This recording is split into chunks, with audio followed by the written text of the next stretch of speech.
This is a test video to see how this is going to work out for me. My name is Rhonda. My nickname is Dizzy Diva. Some people call me Bunny. Really close people call me Bunny. My story is a little bit different from other people who have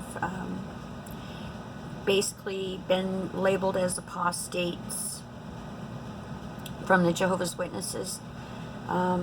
My story is one that I want to share. I don't expect everybody to agree or find a positivity or a negativity or indifference about my story, but I think I need to share that because there might be one person out there that has experienced what I experienced. Now, the reason why I decided to do this is because I have actually faded for years and years, but I believed that what Jehovah's Witnesses taught me was the right religion. So I was what they would call a believing fader, I guess. So when my sister decided to shun me, it blew my mind. It was a phone call that she made to me when we were going through a little bit of a turmoil with my father. And when I was reaching out to her to gain a connection, she blurted out, "I will not speak with you until you become reconciled to Jehovah." And I asked her, "What do you mean by that? What is going on?" And she repeated it again like a robot. And I said, "Wait a minute, what is going on? Please tell me. I want to reach out to you. We've had a little bit of issues, in our family." And she repeated it again, and I was shocked. I was stunned that my sister, who I had a long history with, would treat me in such a way where she had no comment or no personal feeling for me, no empathy for me and the situation that we were going through as a family.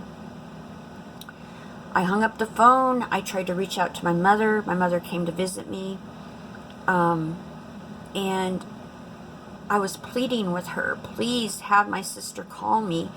I don't know what's going on, but I want to make it right." And my mother had this look on her face. She's a Jehovah's Witness. My sister's a Jehovah's Witness. As if I was crazy. I begged her to please have my sister, reach out to me so I can fix whatever was wrong between us. Our history has always been that we were the closest of all the family. My sister and I were the closest. And for her to treat me like that, and then my mother treat me like that, I was again stunned. I shared that with my husband, trying to figure out what was going on, and I couldn't figure it out. So for 2 years, I let it go because I didn't know how to make it right. I knew I wasn't in a position to come back to Jehovah the way my sister described, just to make contact with my sister. I didn't think that was right. I've always lived by truth, and I was going to live my life in truth, whatever that was. I already resolved in my mind that I was going to live a truthful life, and that God, Jehovah, would accept me or not accept me, and whatever the end result would be because of that. I knew that Jehovah reads hearts, and I had a long journey to get where I was. Long story. I might share that a little bit later. But the first thing that came to my mind when my sister did this to me, with the mentality of being a Jehovah's Witness, was that the ark door was closed, that the end was coming. And I realized in my head that my opportunity to come to Jehovah, whatever that meant, to you know, if I wasn't doing what Jehovah wanted me to do according to the, you know, the Watchtower Bible and Tract Society, that I wasn't a saved human being and that I was going to be destroyed. That was about 2 years ago.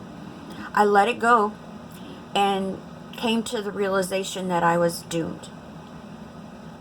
I lived my life. I continued to do what I always do. I didn't pray. I figured that I was a lost cause at that point.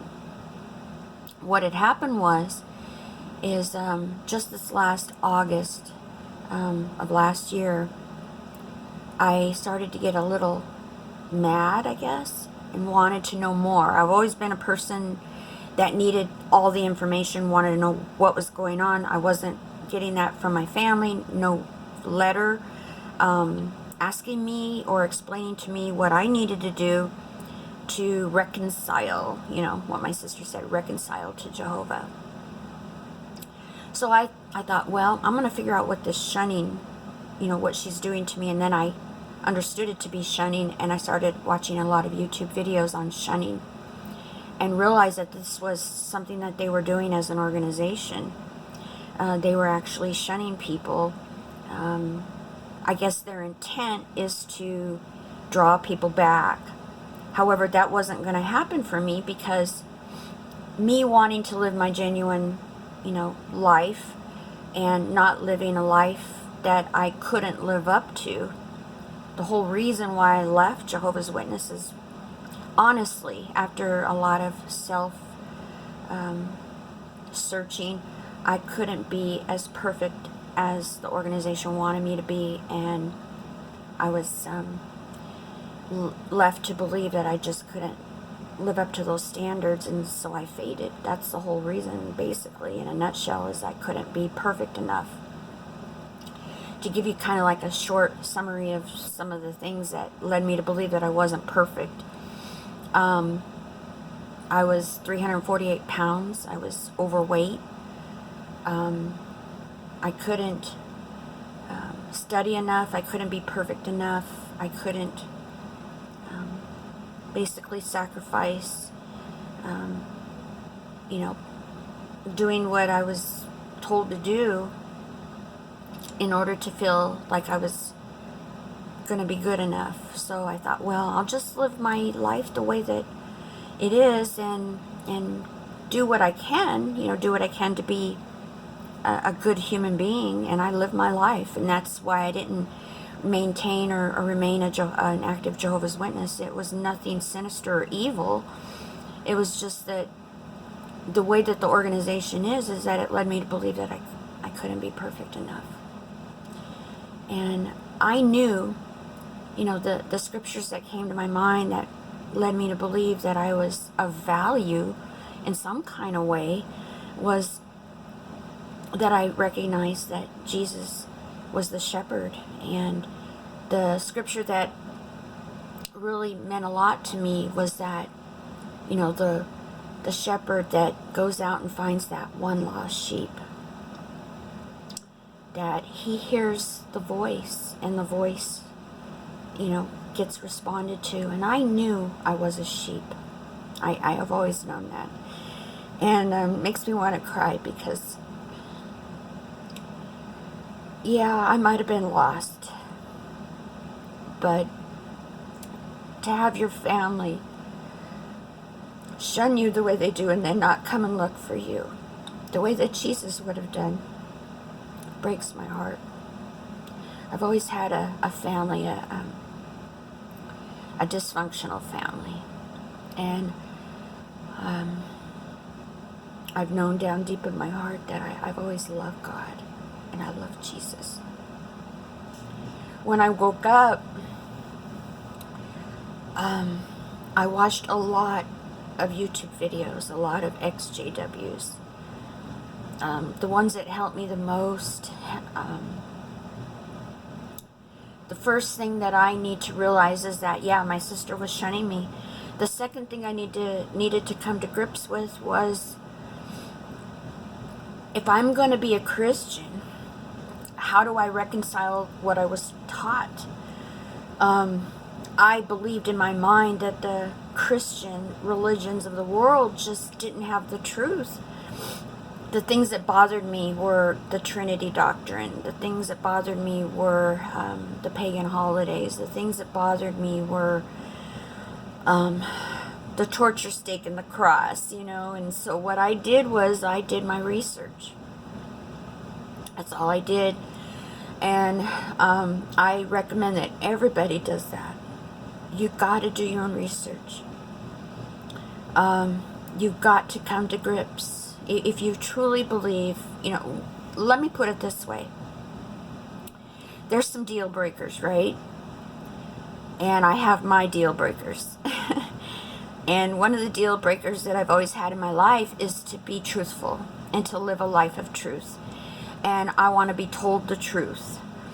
And I don't like to be lied to. And I know who the father of the lie is. And if you know that, then you're going to look. You're going to look for the truth. You're going to find the truth. The Bible says, and Jesus said, keep searching for me. Keep searching. And so you can't just rely on a bunch of people, an organization, a governing body to dictate to you what is the truth. You gotta find it. And watching all the videos that I've been watching, including documentaries about the fallen angels and what they're up to and what they've done and how they've masked even religion, Christian religions. The father of the lie is very deceptive. And you got to be careful. You got to search. You've got to come to grips and realize that the demons are definitely infiltrated in everything in this world. And to search for Jesus is a task. It's something that your life depends on. And Jesus knows his sheep. That's the good thing. And if you know you're a sheep, you're going to find it. You're going to keep searching. And the biggest help for me, you know, in doing my search is the grace. I mean, you know, I've been told my whole life, you got to be good. You got to be a good girl. And my mother would always dictate to me what being a good little girl was. And I would always be very obedient. Obedience was the big thing when I was a little girl. I'll give you more of my story later if I find that people are interested. But I always wanted to be a good girl, and I failed completely in a lot of times. But what I realized is that you don't have to work for redemption. When I realized that, I realized that just this last November, I realized that the greatest gift is God's grace. It's a gift. He forgives you. The blood of Christ is what forgives all of us, and we don't have to work for it. Not in the way that Jehovah's Witnesses believe. The fruitages of the Spirit are a manifestation of that love, and you're gonna produce those fruits, and it's a wonderful gift. Anything short of that, if you don't believe it's a gift, what you're doing is you're denying what that blood of Christ has done for you. And I really took a long time to understand that. I'm going through my life believing that you had to do things to earn that beautiful gift that we don't deserve. It's grace. That's all it is. And if you believe that, you're going to realize how much Jesus loves you. And things start to fall into place for you. You start to realize the love. And that's where I'm at. And I'm really sorry that my sister shunned me the way she did. But it was a gift to me. It was a gift because it opened my eyes. It made me search, made me look. For a while, for 2 years, I wasted thinking I was doomed. And now I realize with my effort of searching and looking and doing the work, researching. Keep searching and you'll find your way. And I'm not perfect. I'm not a perfect human being, but it's that wonderful grace. And I just wanted to share that with you. I hope that you'll come back and listen to my videos. But, we're all on that road, and I hope I can help someone. And I hope others can share with me their efforts. And I'll say goodbye for now. Okay, bye.